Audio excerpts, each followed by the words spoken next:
Kasi tinulungan niyo ako na ano man yung tagumpay ng inyong mga anak ay kasama ko kayo doon. Ano? And yearly talaga, ito yung pinaka-ayoko, no?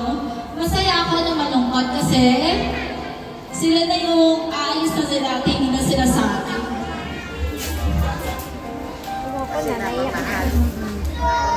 Pero sana, pag nag-grade na sila, nakita pa rin nila ako na huwag nang kakalimutan si Teacher Isa, ano? And kayo din mga mami, sobrang thank you. sobrang thank you, ano?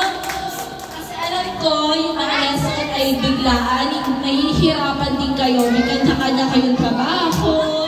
Pero sinuportahan niyo po sila at sobrang nagpapasalamat ako. Kasi sobrang pressure tong taon na to para sa akin.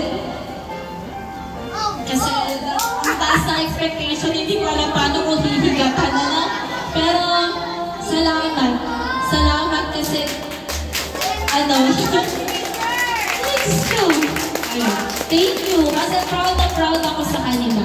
Sa kanilang lahat. At ipagmamalaki ko sila kahit na ano na po itong taon na to. Ayan, salamat po. Maraming salamat. And syempre, dahil kayo ay most active parents, pero isa lang po yung a-awardan ko kasi siya yung